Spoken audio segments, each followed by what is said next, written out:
This is the e-learning podcast, episode number 61. A grade is a predictor of your capacity to pay and to persist, and that's it. So you can be a straight A student and learn nothing. Believe me, I've met many of these people.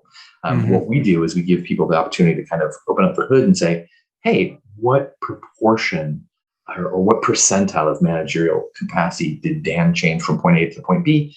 And also, where does he lie in terms of similar people demographically or geographically?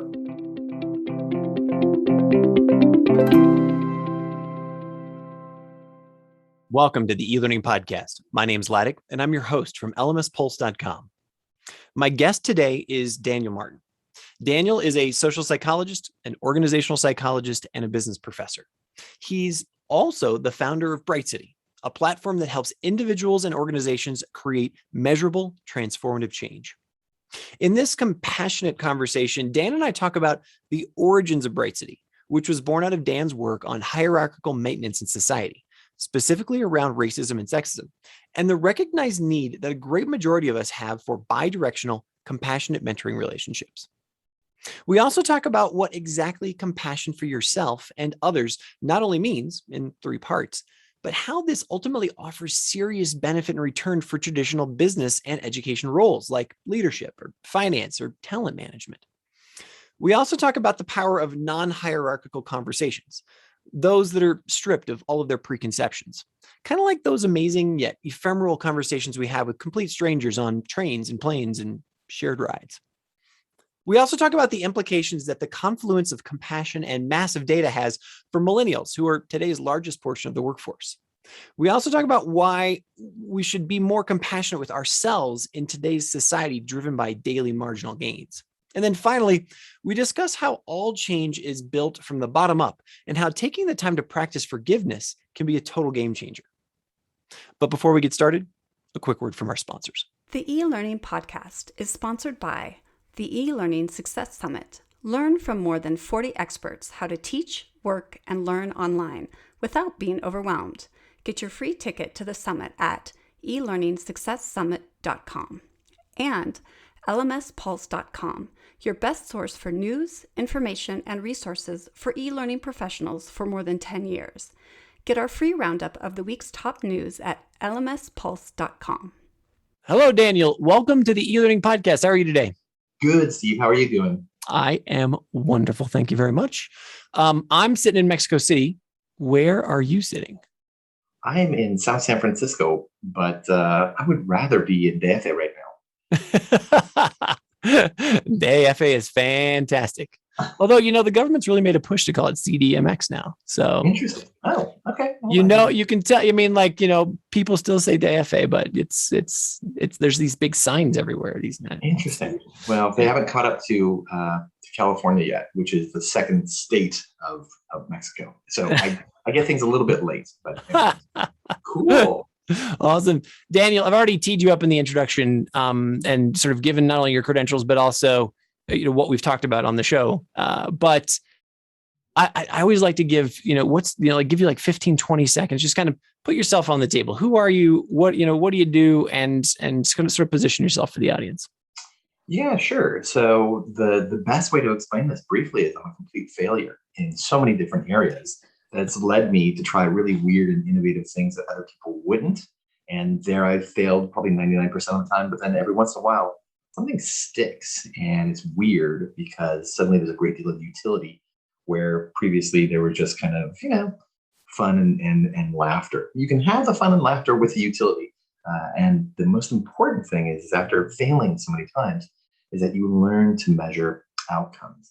And by virtue of me bumping from one place to another, I've picked up a bunch of degrees that facilitate measurement. So I'm a social psychologist by training, an industrial organizational psychologist as well. And I work as a business professor, and that's given me kind of novel perspectives to understand, number one, we're failing students. We're failing trainees. We're failing, corporate participants in culture change endeavors, because we don't really know what we're trying to change. We have these vague ideas, but there's a whole science to measuring those ideas. And you can look at it from a ton of different lenses and get these outcomes that bolster each other and provide scaffolding. And you can do it in logistically unbound ways that free people up while giving you data to, kind of intervene in secondary data systems like finance or human resources or all these other kinds of things that we pretend to really focus on. We don't see the interactions between the employee or student, let's say, or participant, and this intervention. Well, we want to change people's behaviors. Well, then we need to kind of measure behavior as an outcome. So I will stop there because that's way too much already. No, that's all. I'm excited because that's what we're going to talk about. The final question before we do dive into the meat, though, I've been using the podcast as a time capsule, and I would love to know what's the COVID situation like in the southern tip of California these days? Yeah, so it's been the accelerant, I think, in e-learning that nobody wants to say we needed, but at the same time, it's become really clear that number one, to facilitate equitable access to a quality education, we need to be providing people with multiple doors, so multiple entrance points. That could be the traditional old school, you're presenting in front of a classroom and people are being silent, or that could be something very different where we're not only capitalizing on people's evolved capacity to interact with each other, but also to give them kind of guide rails to make sure that they come to the conclusions that educators and trainers want them to, and the behavioral change, but that change, the guide rails that we're talking about, give people the opportunity to experience their own lives and these constructs through their own lives, their own ideology, their own age, their own religious background, their own cultural background. Because I think the one thing that online education provides people with is choice. And the thing is we give people enough structure, but don't pull them out of the mix, right? I mean, the best educator is going to be someone who's teaching another person. And you can't really teach another person until you understand a construct through your own lens. So providing that, giving people goalposts and making sure that we're measuring these things would be the kind of component I would put in the time capsule, but there would be a little warning label on the time capsule saying, if you can't figure this out using these techniques, just blow up. Because inevitably, we didn't evolve to be using Zoom communications. There's nothing wrong with that. We're doing the best we can given the circumstances, right? But at the same time, we've spent a good million or so odd years learning how to be together and to support each other and to care each other. I'm not trying to be Pollyannish about this, but you would not have civilization. You would not have technology if it wasn't for our innate capacity to take care of each other and to work together and to coordinate. So how do we do that? How do we remove the needs for all these tools that people are coming up with, like virtual reality empathy training? Well, you're going to be using that in the real world someday, aren't you? Or you're just going to be empathetic with, VR icon at some point. There's got to be this thought process of, well, what are we doing this for? What is the end point for education? Do we want good contributing members of society, or do we want people who are just better than the folks in our nearest competitor? For technology, for innovation. Tough questions, but interesting. I'm just going to sit here and listen to you talk, man. Like I love it. You're making a lot of sense in my brain. I guess if we could save that comment, can you send that to my daughters? I'd appreciate it. All right, I'll stop. We shall. We'll send them a link to the podcast. You are the CEO of a company called Brightsity, and I want to link that to your practice at the university as well. Sort of let's kind of go e-learning nerdish for a second. Why did you find the need, or how did you find the need to start Brightsity, and what is it? What's the service that you're providing, and how do you? I mean, and I know we talked in the green room earlier before the show. Like, how does this wrap back into your academic practice, but then also serving clients and those kinds of things? So let's kind of just start with the origin story there. Cool. Okay, I'll try to keep it short and PG-13.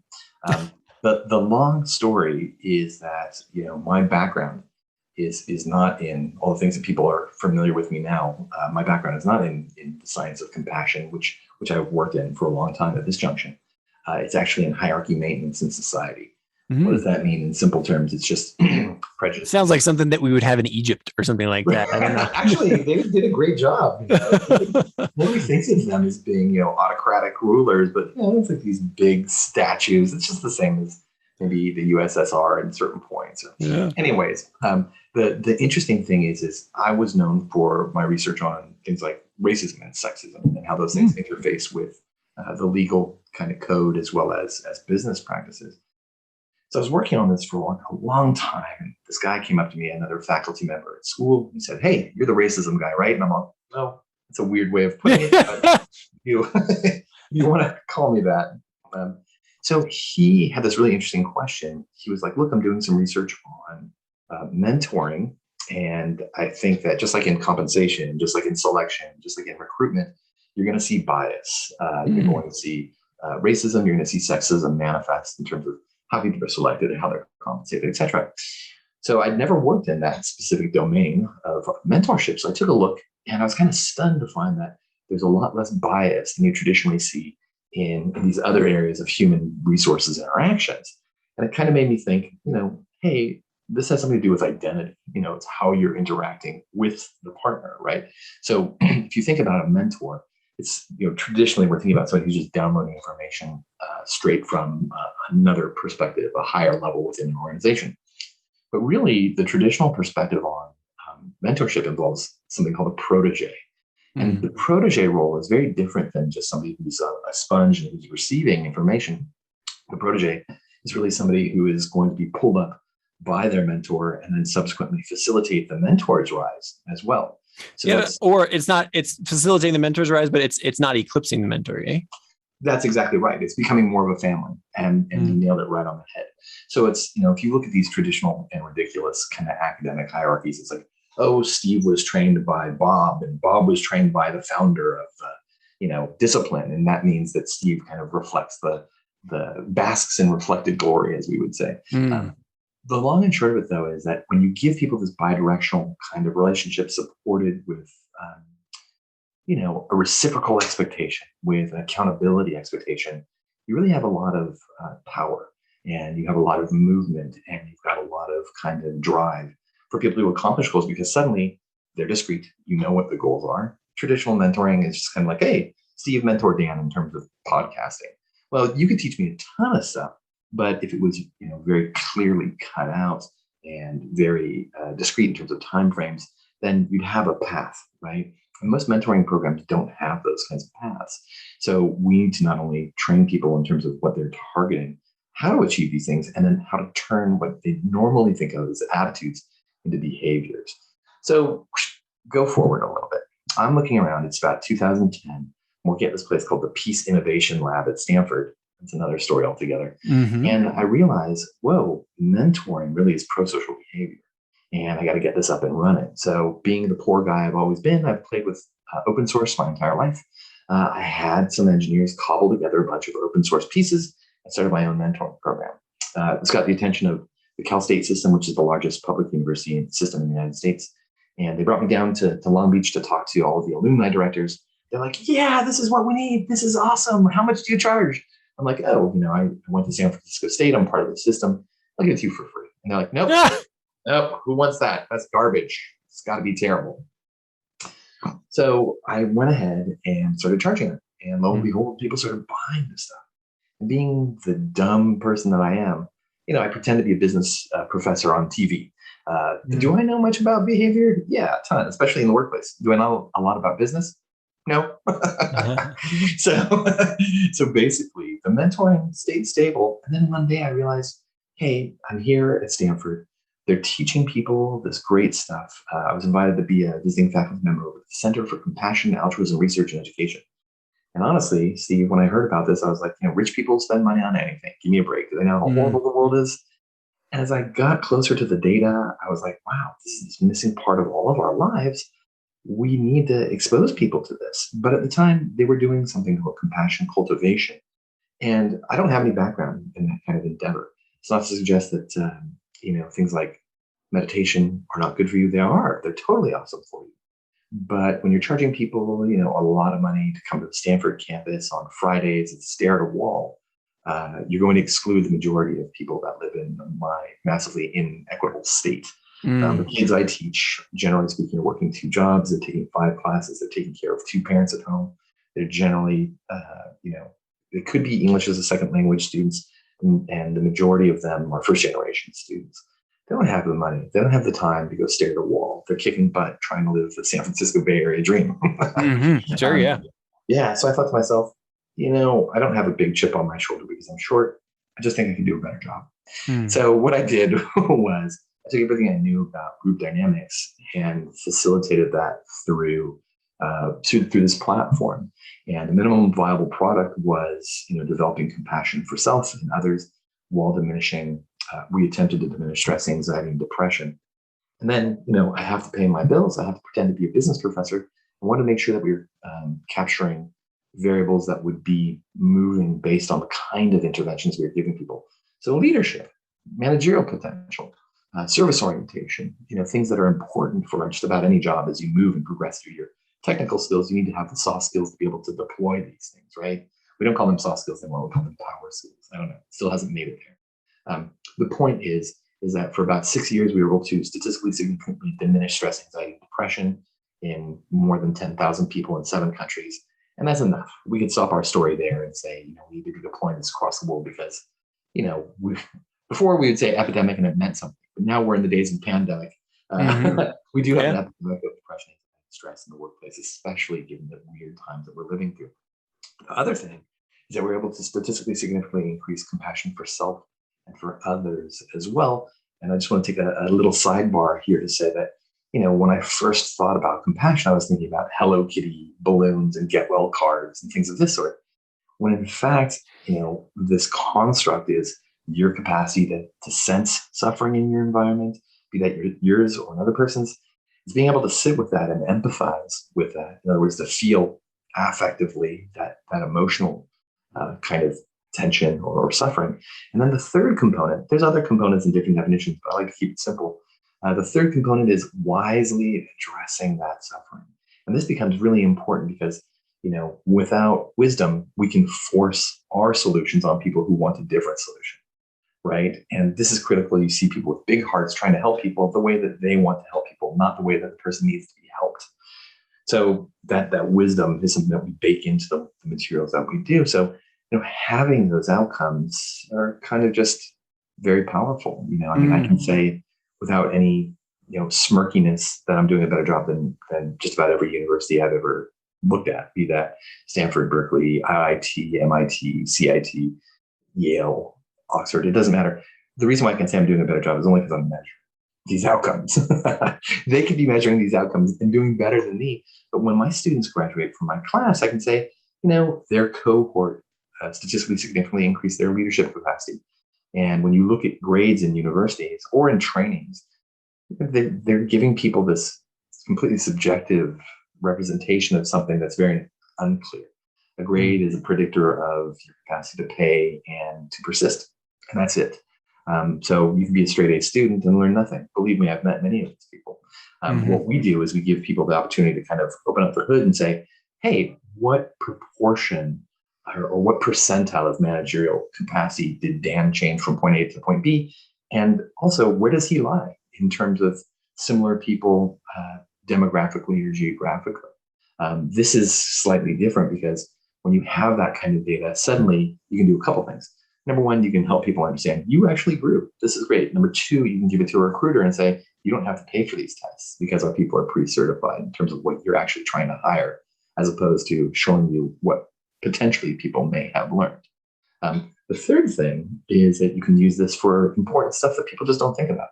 When you think about the gargantuan nature of academia internationally or just in the United States, we don't certify the people that are going through our hallowed halls, right? So, when we accredit a university, when we accredit a school, we're saying its potential people might change. And look, there's a lot of support systems for that. What I'm saying is our product is actually the training, is the student. We need to measure what we're purporting to teach these people. Otherwise, it's just this vague kind of artistic, Dan taught at Stanford, so he must be smart.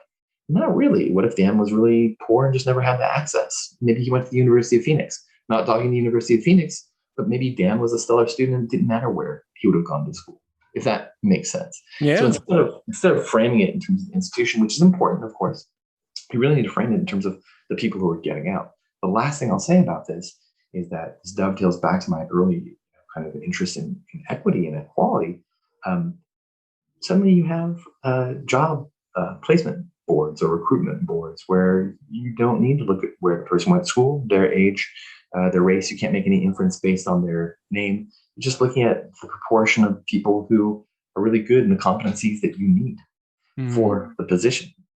And this opens up huge doors because just based on my work in terms of sexism and racism, the second you change your last name, if I was Daniel Martin, it would be different than Daniel Martin, right? And people would perceive me differently. And this has happened many times because I actually gave a talk at Indeed.com not too long ago.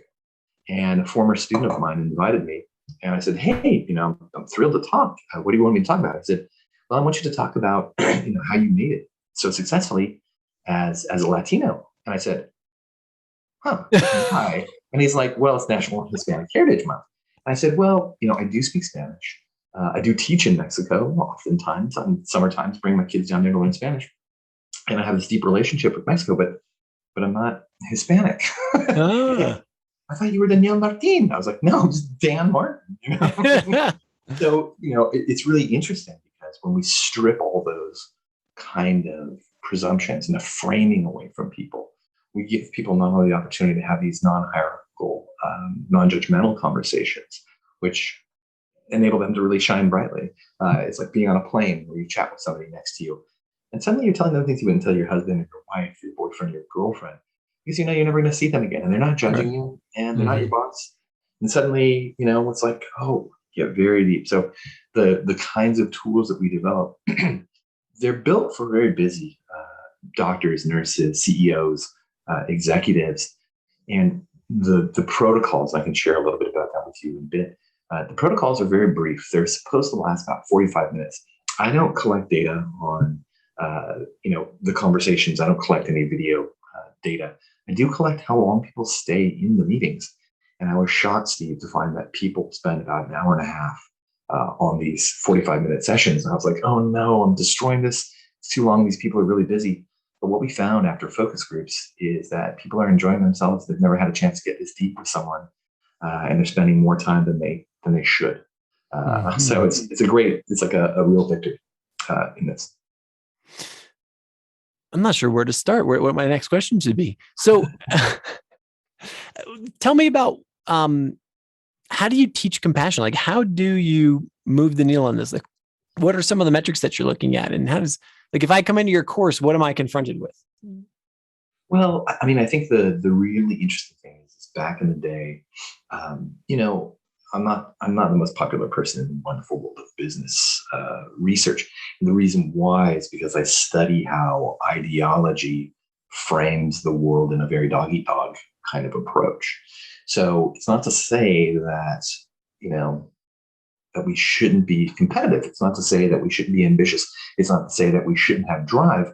But I'll give you a little story.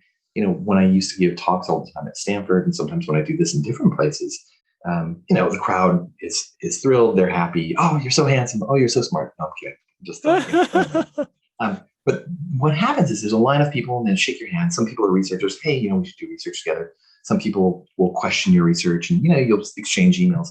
And then there's a bunch of older white men who are kind of circling around the back, making sure that there's nobody there and nobody can hear what they're about to say to me. So there's nobody in earshot.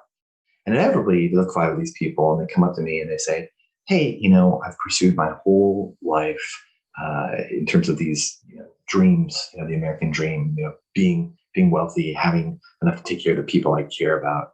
I have a helicopter. I have a great place in Tahoe that's about to be burnt down. I'm just kidding. But, they have everything that you could possibly want. They're living this dream, and they're just haunted by all the people that they persecuted to get to where they are today. And they see these ghosts, they feel these ghosts because they finally made it to a place where they're not striving anymore and they can see the lay of the land and how many people they stepped on. to make it to the top. And they immediately want to change things. They immediately want to do something differently.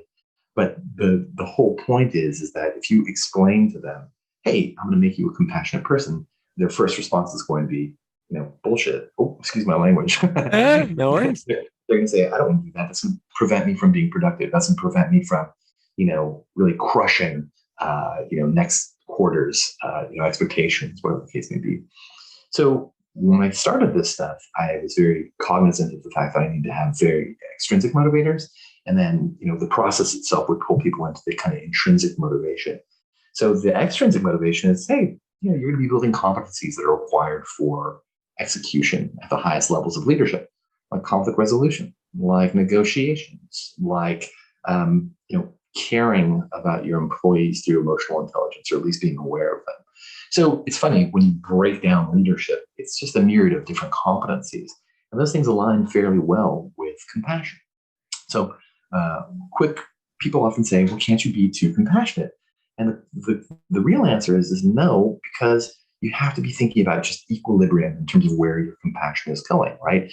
If you're overstretching yourself and you're being, too, wise in terms of your, dispensation of compassion with employees, it could be that they don't execute. If you are being too self-compassionate, it could be that you're not executing in terms of your own requirements. You do need to take a break. You do need to take care of yourself. But that balance is where it is. The one thing that I think most people aren't thinking about is, it's going towards others. It's coming towards you. But the question also is are you willing to accept others' compassion? Giving it to yourself is one thing. How many of us think 50% of the world's population, men? How many of us have been taught that, if you accept someone's assistance or compassion, you're weak and you can't take care of things on your own. You're not a real man. So there's all kinds of really interesting threads here. And when I first started providing people with this, I think we found a way around that. We call it delegation. Yeah. And we do touch on wise delegation, at least in some of our courses. But I think that the fascinating thing is I never said anything about compassion. The majority of my kids, the first time they were going through this, these are MBA students, incidentally, and also CEOs and high level people in a bunch of different occupations, namely doctors and nurses. But what always happens is they're like, wow, this is the best leadership class I've ever had. I can't believe you were barely part of it, meaning they were doing this with a peer. I wasn't really involved. And then the third thing I usually get, and this is generally from men, is I didn't realize this was about compassion. Thank you so much for saving my marriage. And I'm like, whoa, that wasn't the intention. But when you think about it, being able to practice empathic active listening, being able to understand that you're working with somebody who's got your back and that you have their back is a really powerful kind of mechanism. We think about the self-help industry in the United States. People buy books and they sit them on their bed and they think by osmosis, this knowledge is going to translate into some better Dan or whatever, whoever the case is. I would never do anything for myself. I won't. I don't know why it's a problem. Like I can't take care of myself. But the second my well-being is tied to someone else, like, oh my gosh, I need to be able to share with Steve what I did this past week in terms of what we learned, then I'm on the hook and I'm going to act because I'm holding myself accountable to Steve. And also I need to check in on Steve and see what he did. Because the thing is Steve has a unique, novel perspective that gives me insights into my own behavior. When we're sharing those things, suddenly you do have those aha moments where it's like, I don't need to be this way. When I lived in Mexico, the many times I've lived in Mexico, as a young man, it really taught me, oh, there are multiple ways of living. I don't have to choose this, modality. And when you're learning from other people, suddenly there's a lot of openings that you just would have never heard because you're not amenable to other people's stories. Oftentimes, you're so pinned down by two systems that we oftentimes think about in terms of compassion. One is your drive kind of system. That's your motivation. Those the guys who want to make it to the CEO position I was describing previously. And then there's your fear system. And I mean, we evolved to be scared.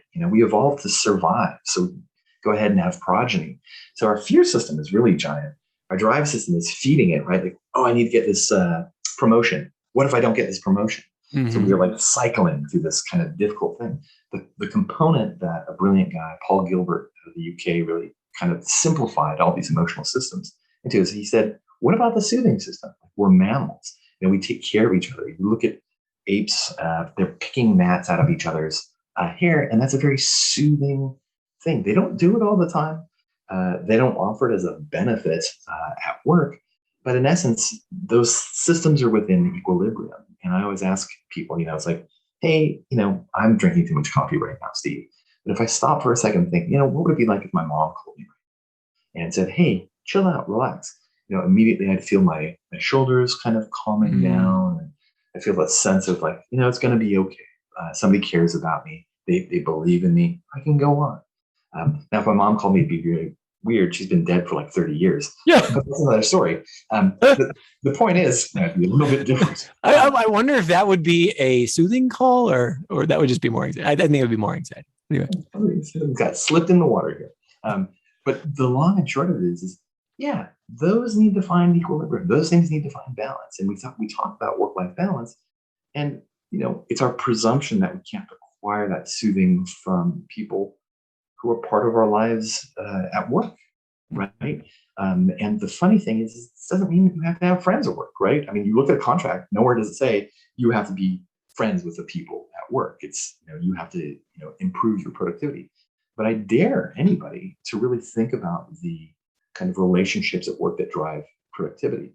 They're usually with people who we feel obliged to, we care about, and we want to see succeed. And if I think about the best managers I've ever had, there are people who didn't pay me extra. There are people who I identified with and I knew had my back. And again, as a faculty member, I've been teaching since I was 19 years old, starting in a place called Morelia, Michoacan, which maybe because it's not too far, maybe 4 hours away, via Flecha Amarillo. I don't know, but the point is, is that people study what they study because they have an emotional connection with the person that's teaching them. My interest in social psychology stems from this great faculty member way back in the day who brought it to life for me and showed me that this is a human endeavor. It wasn't just a way for me to make money. It was a way for me to be like, wow, I can throw this net over almost any human endeavor and learn from this. It was a very helpful tool. So, as a podcaster, you're excellent because what you're doing is you're framing your questions in a way that's helping me to dig deeper into that emotional kind of resonance. And as a statistician or somebody who pretends to be a statistician, numbers are so important, but they lack a touching story, right? And I mean, I think the old statement, and it's never really clear who said this, but it's attributed to Stalin. Stalin said, like, the death of one is a tragedy, the death of a million is a statistic. That's kind of how we need to think about these types of interventions or this kind of e-learning, in the sense that, I have a lot of information, Steve has a lot of information, but if Dan and Steve serve as a conduit for inner knowledge, and we give people the speaker, the megaphone to give their own story, then we're doing the world that much of a better turn, in the sense that people don't have their own megaphone. People cannot share their own stories. People are forced to learn in this really antiquated fashion that doesn't match A, what we know about human technology, and B, this amazing world that we're entering where, we can code a lot of really cool things that match where we're coming from as human beings. All right, I'll stop. I don't know if I want you to stop. I guess my question is, have you noticed a change? I guess my mind has gone to many, many different places. And so where my mind is right now is millennials, who are the largest part of the workforce right now. And here's the thing about it, right? So you've got a generation of people. I'm going to use the generational stereotypes for a second, that are socially aware, empathetic. These things are important to them. Cause and meaning are important to them. And it's also the most data-driven generation. I don't know. Nobody seems to want to talk about that, right? But they're literally they have the most data at their fingertips than any other time in history. Let me put that on your table. What do you think about that? Where does that take your brain? So it's a fascinating question, and it's totally awesome. And you, I think, framed it really nicely in the sense that, these are broad brush kind of constructs, right? But there's something to them. So it's funny.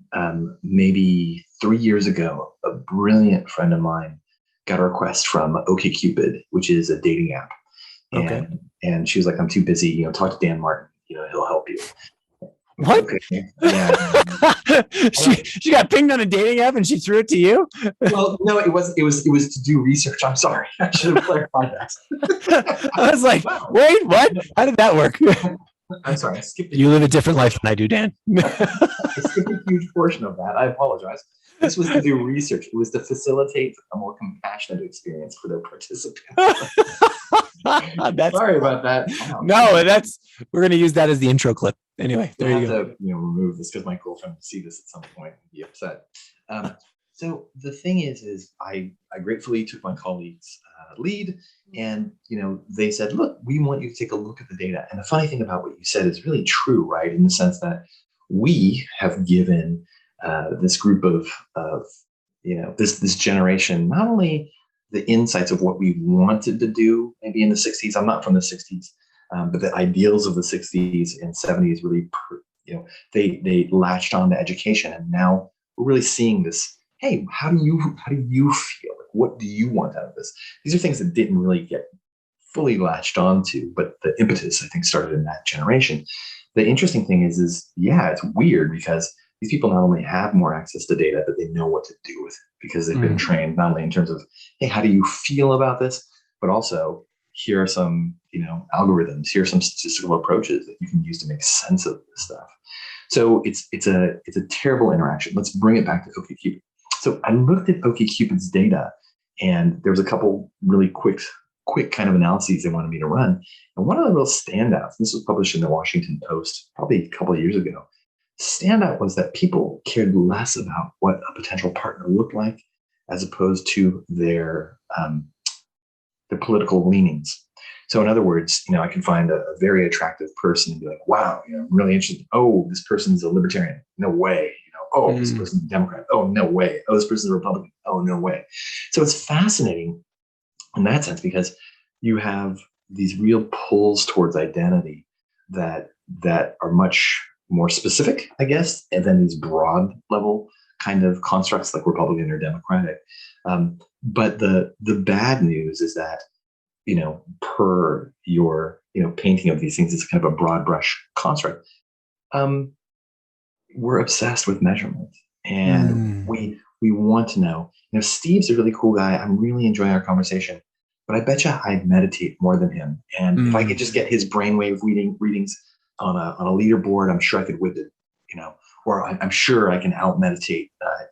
My other buddy who's higher than now, and belongs to a sangha or whatever the case may be. So it's this weird thing where hey, man, I just want to get in shape. Oh, cool. Here's a Fitbit. Okay. Hey, this guy's killing me. I'm seeing, he's walking way more than me. I'm going to throw my Fitbit into the dryer and run it for an hour, and I'll kill him. Well, the reality is that the point was to get in shape. The point wasn't to be tied to these, identities that prevent us from being a full human being. So it's this weird circumstance because we do want to be better. We do want to follow what's right, but we oftentimes don't have the opportunity to unpack that for ourselves. No, but then I'm going to take you full circle right back to those people at Stanford that that paid a lot of money to stare at a wall, right? In that, what you just described is something I think everybody on the listening right now can at least understand, if not cotton to, is that we're obsessed with the constant moving of the bars forward, right? Or the constant, how did you improve today or grow today or level up your skills today? I mean, like, look, we're in e-learning. Like, I mean, hey, in between your coffee break, on your way back to your office, grab a 3-minute bite, micro learning piece on blah, right? Let's just, I point the finger at myself, right? In this, and yet we're the most stressed out, anxiety driven, oh my Lord, what's going on time ever.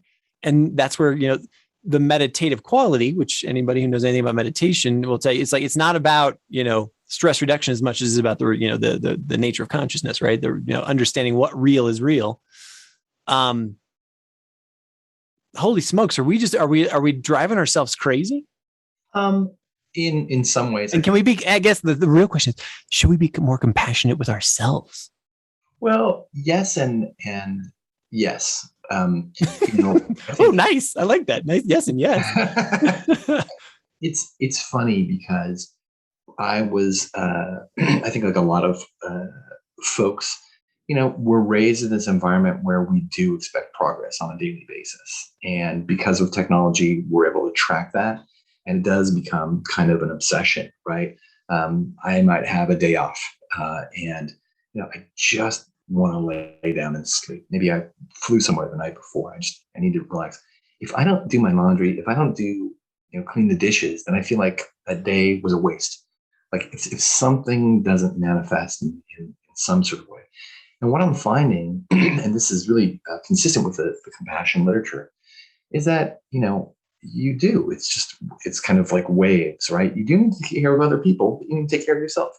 You do need to accept other people's assistance because this is going to keep the engine running and you're going to be able to help more people, including yourself that way. And the funny thing is to your point, we're destroying ourselves because we see ourselves as being these kind of never-ending engines of kindness and caring. Yeah, we can be that if we're being taken care of ourselves. And this is the funny thing, and I'll take a little bit of a sidebar here. When we think about people, we're oftentimes woefully simplistic, right?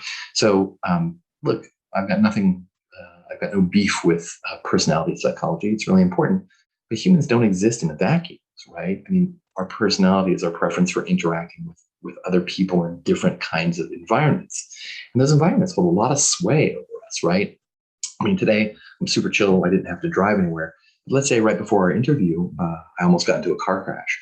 Well, it has nothing to do with you, the great work that you're doing, Steve, but my body would be full of all kinds of chemicals and hormones that would prevent me from being fluid in the circumstance. Mm-hmm. I'd come across as hackneyed. And this is where, the goal of having these broader conversations that eliminate the need for measurement become important, right? So it's like you go to your doctor, the doctor takes your blood, the doctor runs some tests. That was when the tests were done, not 2 weeks later when you're getting the results. It could be a vastly different circumstance, right? Mm-hmm. So with the measurements that we use, they're really there to help people understand this is something tangible that's going on that you can be more aware of. So I'll just give you another simple example. When you go and you see a great movie, you leave the theater feeling kind of stoked, your heart is soaring, mm-hmm. You hold the door open longer for somebody as they're leaving, maybe you have a half-eaten, bucket of popcorn, you hand it to somebody and say, I got extra popcorn, you take the diabetes, go for it. The bottom line is that you're feeling this emotion, it's ephemeral, it's going to disappear by the time you make it to the parking lot and flip somebody off because, they're trying to get into your space as you're leaving. That's something we call elevation. It's an outward facing emotion. It's real, it's tangible, and it facilitates a desire to help other people. But, you and me as non-psychologically oriented people wouldn't know that. So what our job is to say, hey, your job isn't to have 100% elevation on a daily basis. It's to feel it. It's to understand where it's coming from and replicate it if it feels good. If you know that interacting with a partner and talking about ways of, bridging the gap between your dreams and reality, moves you in that direction behaviorally, then you want to know what emotions are associated with that and how to take it step by step, as opposed to just going, whoa, remember that time I saw that movie? That movie ending was great. Instead, it's like, oh, this is what happened in the movie. Can I do this in my life? What would it look like? What are the actions I need to take? What are the outcomes I can expect? And then next week, first question that people get in our methodology is, hey, Steve, how did it go? I'm really interested. Oh, hey, Dan, how did it go with you? So it's this kind of reciprocal expectation that people are looking out for each other. And the one thing that we've done in the United States is atomized everything. We have a hyper individualistic culture. We say, yeah, let's meditate. I'm gonna beat you. Well, even meditation was done socially, right? I mean, people got together in large spaces and felt each other in those kinds of circumstances. It was never, here's a timer, attach these electrodes to your head. And here's the thing, you don't know this about me, but many people who listen to the podcast do. I mean, I lived in Thailand for 4 years before we moved to Mexico. Cool. And I found it really fascinating. the whole culture of meditation and Buddhism in that part of the world, obviously that's their core culture and whatnot. But so the woman who worked for us, one woman who worked for us, she would often tell us how we would say, "Hey, what did you do on the weekend?" And she's like, "Oh no, I went and meditated with my friends." And to my American brain, I was like, "Wait, what?" Like that. That's like you guys like called each other and you're like, "Hey, let's go meditate." You're like, but but it was just like for her and her cultural, background and whatnot. Like that was a real core thing. Like they didn't say, "Hey, we're going to go to our mega church on Sunday," right? They said, "No, what we do is we get together and we actually go and do meditation for several hours together." And I just really love how that it becomes a social phenomenon rather than self-improvement, right? It's like, we're going to actually do this together. That was fascinating to me. And just to really link exactly that with the megachurch phenomenon, people want to be together. People want sure. to have people want to have that kind of identity where they feel really supported and part of something bigger. And I don't need to tell anybody this, but I'll just give a super quick example. I used to teach in Moscow. I'd fly in for like a week or 2 weeks and teach these executive MBA students and come back home. And the first day of class, always the same. Beautiful group of very tall people. Sorry, I'm short. Who are ready to rip. Great first class. And then the second class, you hand out a roster in these classes. I hand out the roster. There's 2 people there out of maybe 50 people. And the roster comes back and there's 50 signatures. I'm all, "Hey guys, I'm kind of seeing this discrepancy. There's no one here and there's 50 signatures." It's like, look, we have each other's back. We'll be here today. The next day, there'll be 2 other people, and we take notes for each other because we know how busy each other are, and we're fully supportive of each other. Huh. And it was really funny because that's cheating, number one. Number two, my students see themselves as being set against each other when in fact they're all striving for the same goal.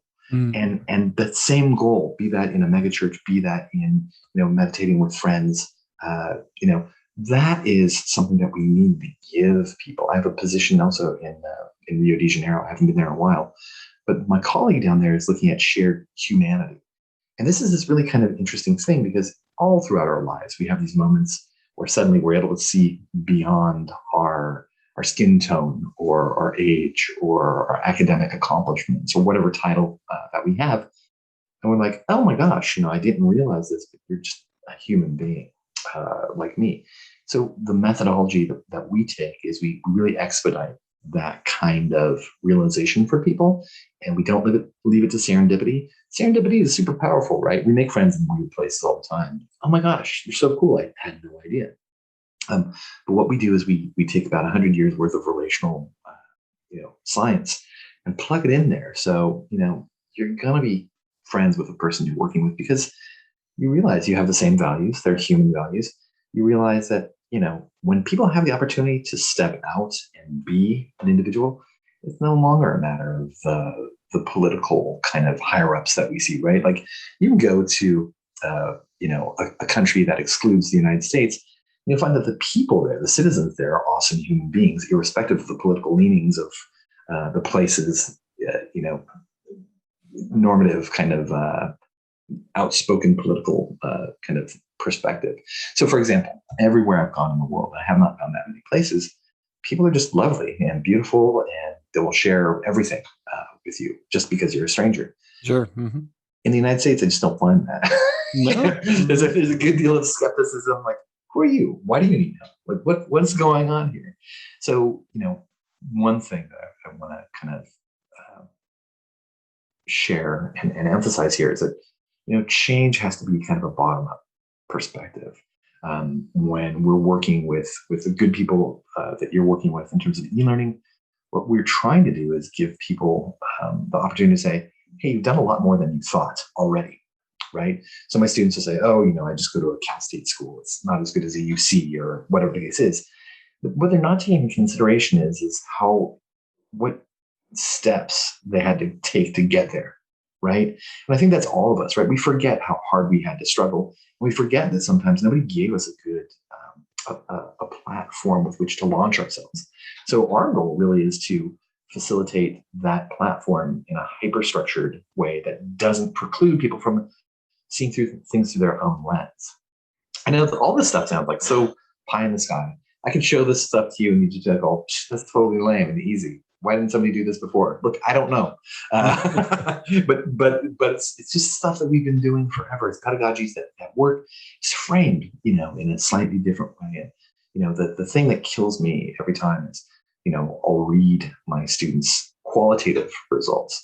And, it's just like lightning. You can't, I'll give you an example. I was working on forgiveness with a group of students. And, I said, hey, people, just give me an example. And this is exactly something that you might find within the online environment where people are working dyadically or working in larger groups. And I said, hey, give me an example of something that you need to let go of, something you need to forgive with somebody that you care about, or even somebody you don't care about. And one student raised their hand. Yeah, my brother took my car the other day and didn't fill it up. It's no big deal. I can fill it up. Okay, that's cool. Oh, my sister borrowed my dress and it got all wrinkled and she put it back in my closet and I was really upset. Okay, cool. So everybody's like, yeah, okay. So then this one woman raises her hand. She says, a couple of years ago, I had the opportunity to forgive the people who killed my parents. They were my next door neighbors. And I realized that if I didn't forgive them, I'd be living with their poison forever. She was a survivor of a Sudanese genocide. Whoa. And this, it was like electricity went straight through the class. And the students started realizing that this isn't something petty. This isn't something simplistic. This is something that dictates your life, and frames how you perceive reality. And nobody's given the opportunity to really think about those things. Nobody's given the opportunity to say, this is something really deep. Like, are you ashamed of where you're coming from? Do you feel guilty about the decisions that you've made in life? Another good example, I write everything in our platform for the 13-year-old level. And the only reason why is because we don't need people to become psychologists. We need them to be aware of the content. We know they're really busy professionals and they're paying for a synopsis. Anyways, my daughter, when she was 13 years old, did one of these courses or interventions with a 50-year-old medical doctor. And the important thing here is that there was no difference in terms of their emotional resonance. The complexity of the examples that were given were vastly different, right? Mm-hmm. One was about the blacktop of 8th grade and playing handball and, being dissed by a group of people who didn't think they were, they didn't want her because she's not a good handball player, versus, the surgeon saying, yeah, these people were suggesting that I didn't have the skills to do this. And the sentiment, the emotions were really the same. And the novel perspective that my kid was able to give this 50-year-old person, because, by the time you're my age, I'm 27, you're really focused on things like a laser, right? You can't see that there's so many different options because you've built your whole life around parameters. But you want to poke at those parameters, and sometimes having another person just say, hey, have you thought about this? Really opens your eyes, and it gives you that freedom, flexibility to feel supported and move forward, and then do something tangible about it with the metrics too. Dan, here's my last question for you. Sorry.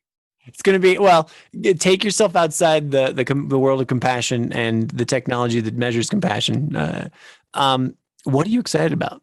What are you excited about coming, for the next 6 months or 12 months? Like, it could be a shiny new object. It could be a technology. It could be people. It could be something you're reading. Like, what do you want to tell the audience about? Like, hey, this is something cool you should check out. Wow, there's so many cool things going on. So one thing that I've been really excited about, had a conversation with a cognitive scientist maybe a couple months ago, and the way that I built the system was really to just use every bit of what you get after this hunt, right? So we have people. It depends on the use case. Excuse me. Academically, we have people write like a one-page paper after each of their sessions. So I have all this qualitative data. And that's great, but what we decided to do was actually start capturing voice data. So instead of having like nobody writes anymore, just like nobody reads, having a voice journaling option so people can actually just get on their phone or while they're driving, record kind of a response to their experiences that week with their partner. But the neat thing about this is it gives us really interesting natural language processing opportunities to link people's kind of emotive state with the questions they're being asked. So, we want to make things pop for people. We're very familiar with the research psychologically how to do that, but having those data points and creating a model to do that suddenly puts us in a position like a video game studio, right? Where they're attaching people to cortisol level measures or measures of serotonin when they're engaged in like a harrowing battle scene. So, we don't get video games without them being pre-tested to bring out those kinds of responses in people. So suddenly we have that kind of interesting opportunity.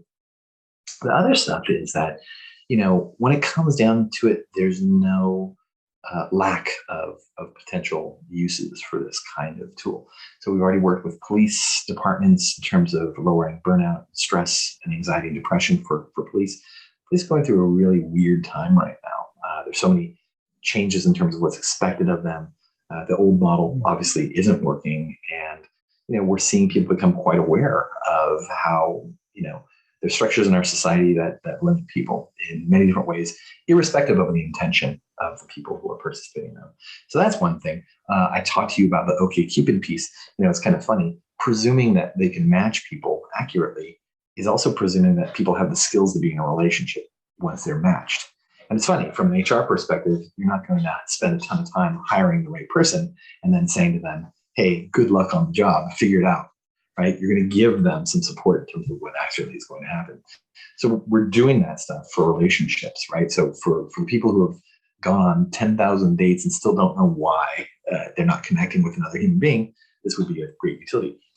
People like me who are 27 and going through their midlife crisis, there's a lot of change when you turn a certain age.